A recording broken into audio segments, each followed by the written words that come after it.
ഇടയ്ക്ക് മാധ്യമങ്ങളിലൊക്കെ നിറഞ്ഞു നിന്നൊരു പേരാണ് രഹ്ന ഫാത്തിമ. ശബരിമലയിലെ സ്ത്രീ പ്രവേശനവുമായി ബന്ധപ്പെട്ടാണ് നമ്മൾ കേൾക്കുകയും ചെയ്തിരുന്നത്. ഇപ്പോൾ രഹ്ന ഫാത്തിമയുടെ പേര് അധികം കേൾക്കുന്നില്ല. അവരുമായി ബന്ധപ്പെട്ട ചില പരാമർശങ്ങൾ അവിടുന്ന് ഇവിടുന്ന് ഉയർന്നു വരികയും ചെയ്യുന്നു. അല്ല, രഹ്ന ഫാത്തിമ അവസാന വാർത്തയിൽ വന്നത് അവർ BSNL നിന്ന് പുറത്താക്കിപ്പെടാൻ പറ്റണം അല്ലേ? അതെ, അവരതിനെതിരെ കോടതിയിലൊക്കെ പോവുകയൊക്കെ ചെയ്തു. പക്ഷേ അനുകൂലമായ ഒരു വിധി കിട്ടിയിട്ടില്ല എന്ന് തോന്നുന്നു. രഹ്ന ഫാത്തിമ ഇപ്പോൾ എന്താണ് ചെയ്യുന്നതെന്ന് ഞാൻ അവരുടെ സോഷ്യൽ മീഡിയയിൽ പരതി.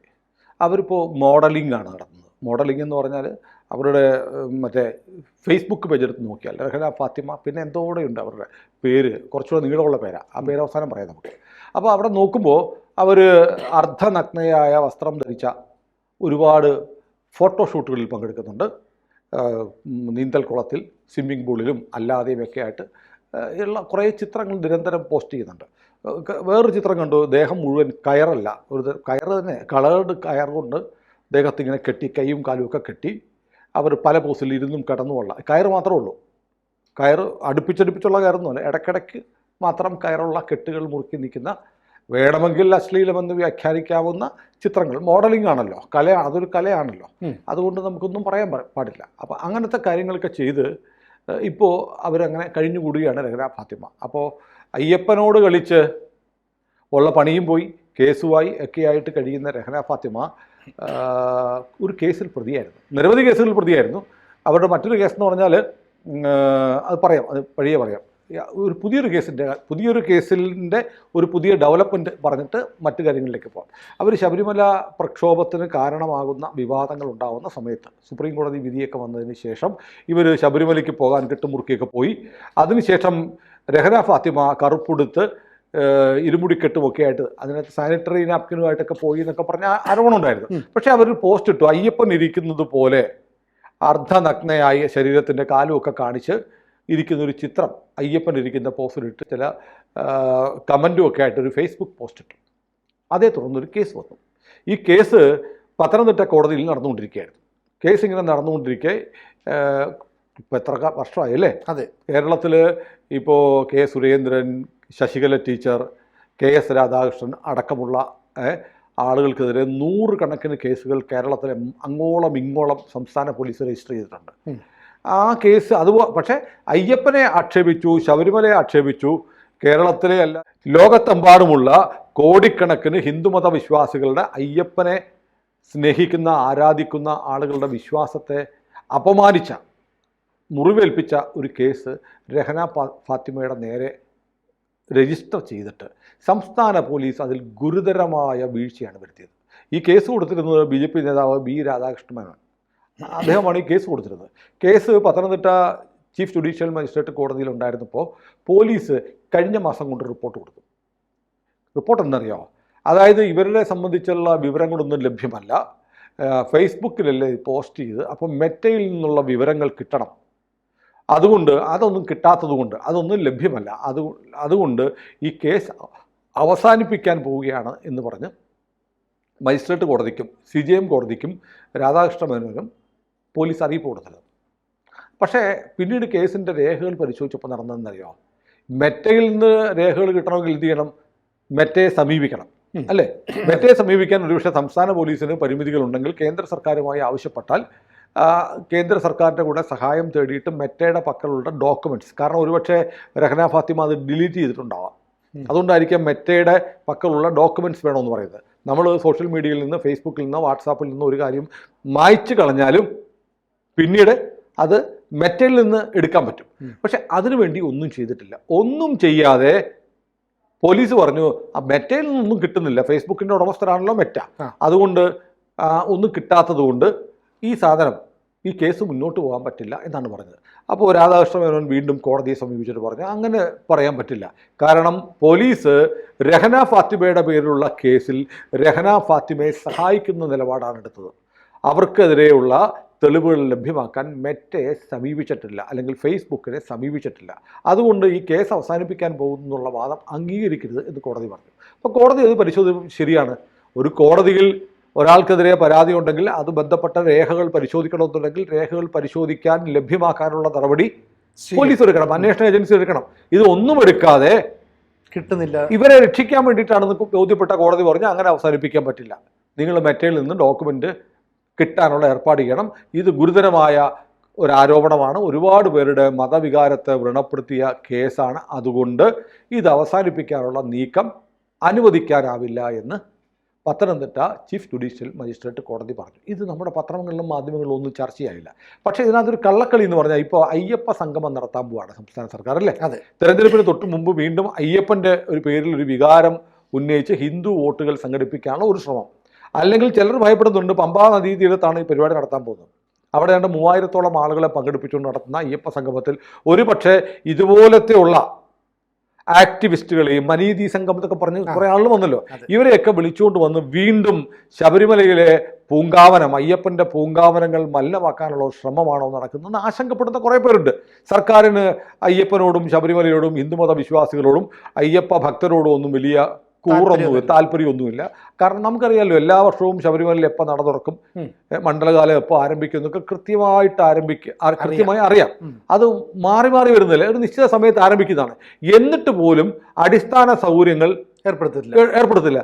മണ്ഡലമാസം തുടങ്ങിക്കഴിഞ്ഞിട്ട് പോലും തുടങ്ങത്തില്ല, റോഡിന്റെ പണി പോലും തീർക്കത്തില്ല, ശൗചാലയങ്ങൾ ഉണ്ടാക്കത്തില്ല, അവിടെ ഈ പ്രളയത്തിന് തകർന്നുപോയ നടപ്പന്തൽ പുനഃസ്ഥാപിച്ചിട്ടില്ല. അങ്ങനെ ഒരുപാട് പ്രശ്നങ്ങൾ ഉണ്ടായിരുന്നു. വേണമെങ്കിൽ ഒരു 6 മാസം മുമ്പേ ഈ ശബരിമല മണ്ഡലവാസം വരാൻ പോവാണ്. ഒരു 6 മാസം മുമ്പ് നിർമ്മാണ പ്രവർത്തനങ്ങൾക്ക് ആരംഭിച്ചാൽ അവിടുത്തെ ഗതാഗത കുരുക്ക്, ശുചിത്വത്തിന്റെ പ്രശ്നം, ഇതൊക്കെ പരിഹരിക്കാൻ പറ്റും. ഘട്ടം ഘട്ടമായിട്ട് മുന്നേറാം. ഒന്നും ചെയ്യില്ല. മണ്ഡലമാസം വരും, അതിനുശേഷം പരാതി ഉണ്ടാകുമ്പോൾ അവിടെ എന്തെങ്കിലുമൊക്കെ കാട്ടിക്കൊണ്ടും. അപ്പോൾ അയ്യപ്പനോടും ശബരിമലയോടും പിണറായി സർക്കാരിന് ഒരു താല്പര്യവുമില്ല. പിന്നെ ഗതികെട്ട് സുപ്രീം കോടതി നാളെ മുതൽ നടപ്പാക്കാനുള്ള പറഞ്ഞ വിധിയൊന്നും അല്ലത്. വേണമെങ്കിൽ സർക്കാരിന് എപ്പോൾ വേണമെങ്കിലും നടപ്പാക്കാം, ഉടനെ നടപ്പാക്കേണ്ട അടിയന്തര പ്രാധാന്യം പറഞ്ഞിട്ടുള്ള വിധിയായിരുന്നില്ല. അത് ആരെയും കേൾക്കാതെ നടപ്പാക്കാൻ തീരുമാനിച്ച് ഒരു പുലിവാല് പിടിച്ചതാണ് പിണറായി. പക്ഷേ അങ്ങനെ സാംസ്കാരിക നായകനായിട്ട് മാറി കേരളത്തിൽ ശ്രീനാരായണ ഗുരുദേവനെയും അയ്യങ്കാളിയൊക്കെ പോലെ കേരളത്തിലെ ഒരു നവോത്ഥാന നായകനായിട്ട് വിലസാനുള്ള പിണറായിയുടെ ഒരു ആഗ്രഹം കൊണ്ട് പറ്റിപ്പോയ ഒരു അക്കിടിയാണ് അത്. പക്ഷേ അവരുടെ ഉദ്ദേശം ശബരിമല തകർക്കുക എന്നുള്ളതാണ്. കാരണം കേരളത്തിലെ ഹിന്ദുക്കളെ മുഴുവൻ ഏകീകരിക്കുന്ന, ഒരുമിച്ച് ചേർക്കുന്ന ഒരു പ്രതീകമാണ് അയ്യപ്പൻ.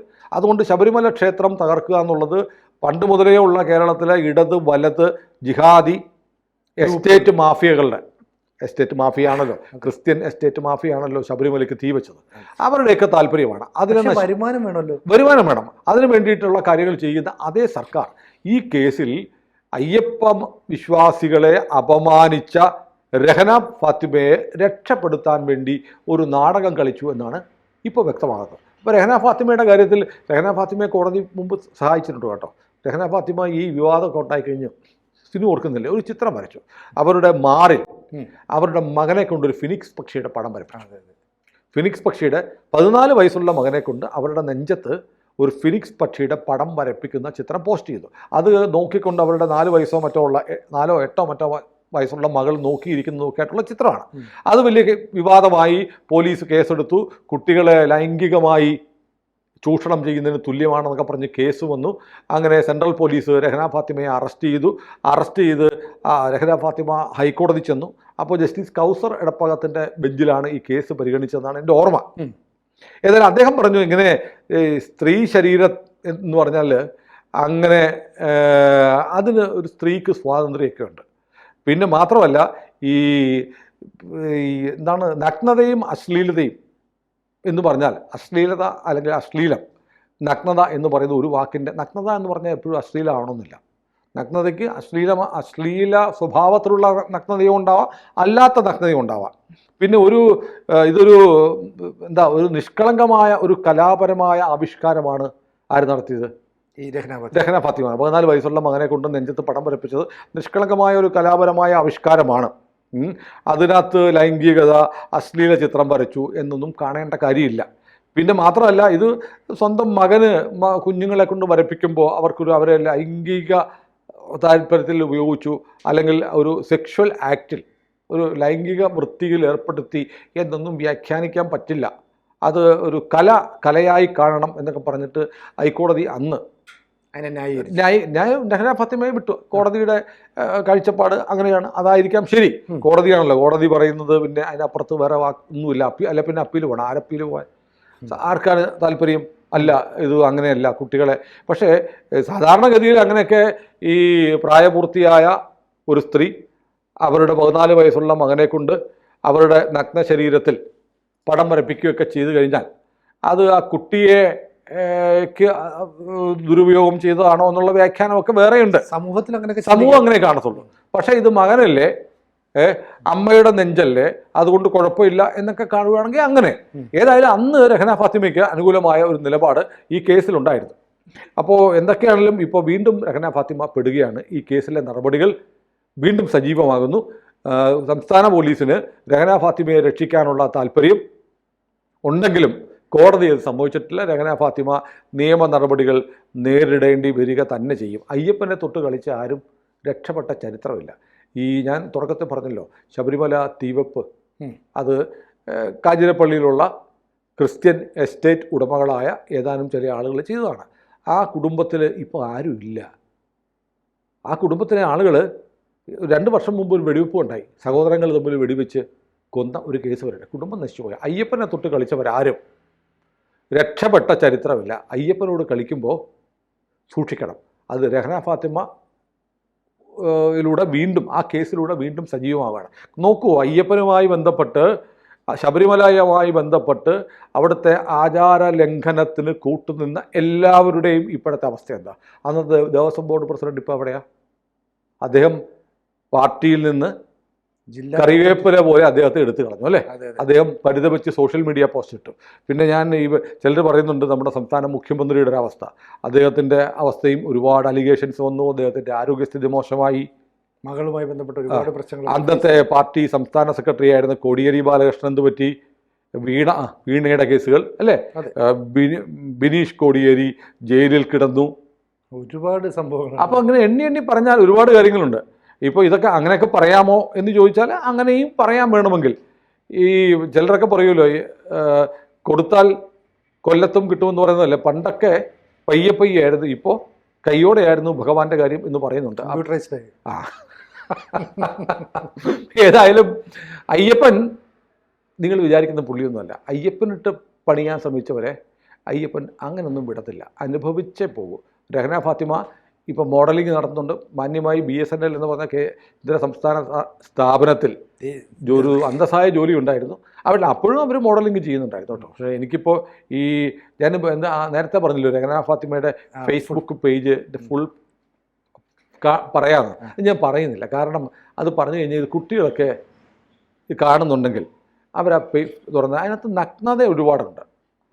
പൂർണ്ണ നഗ്നത ഇല്ല, എന്നാലും അർദ്ധനഗ്നതയും ആളുകളെ പ്രൊവോക്ക് ചെയ്യാവുന്ന ഒരുപാട് ചിത്രങ്ങളുണ്ട്. രഹന ഫാത്തിമ ഇപ്പോൾ അങ്ങനെയാണ്, മോഡലിങ്ങിലാണ്. മോഡലിംഗ് ഒരു വലിയ കലയാണ് കേട്ടോ. കൂടുതൽ വാർത്തകളും വിശേഷങ്ങളും നിങ്ങളിലേക്ക് എത്താൻ ABC മലയാളം സബ്സ്ക്രൈബ് ചെയ്യുക, ബെൽ ബട്ടണും അമർത്തുക.